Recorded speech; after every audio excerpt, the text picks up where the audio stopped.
আসসালামু আলাইকুম। আমার গ্রামীণ ব্লগ থেকে সবাইকে ধন্যবাদ। আজকের একটা আসলাম, আমরা এটা কাগজপুকুরের ভিতরে একটা গ্রামীণ পরিবেশের ভিতরে আসলাম। তা জায়গাটা খুবই ভালো জায়গা। এখানে এমন একটা গাছ দেখছি, এই গাছটার নাম আমরা নিজেরাই বলতে পারবো না। এই জায়গায় বন্ধুরা আপনাদের সবার কমেন্ট করে জানাতে হবে,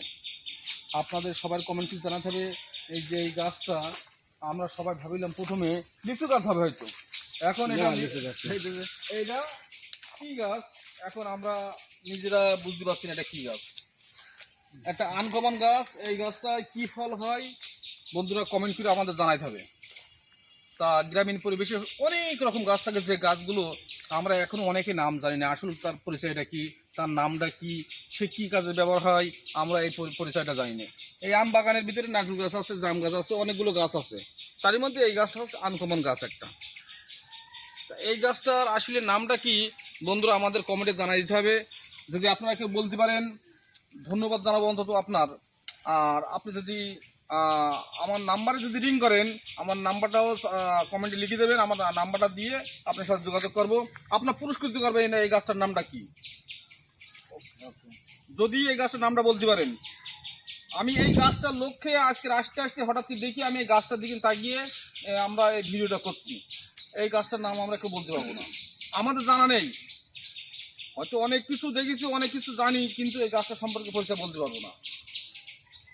তা এই যে পরন্ত বিকালে সন্ধ্যের দিকে আমরা এই বাগানের মধ্যে আসলাম, বিশাল বড় আম বাগান, অনেক এরিয়া আম বাগান, চারিপাশে বাগান আর বাগান।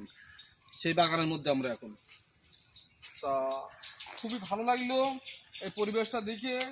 তা আমরা তো মেলা জায়গাতে ভিডিও করি, অনেক কিছু দেখাই আপনাদের, কিন্তু আপনাদের কাছে আমার প্রশ্ন থাকবে, আমাদের এই গাছটার নামটা কি আমাদেরকে জানাই দিতে হবে।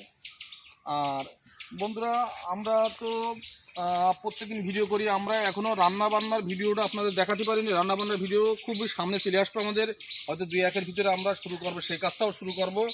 সেরকম আমরা প্রিপারেশন নিয়ে নিয়েছি অলরেডি। আল্লাহ যদি তৌফিক দান করে এটাও আপনারা দেখতে পারবেন।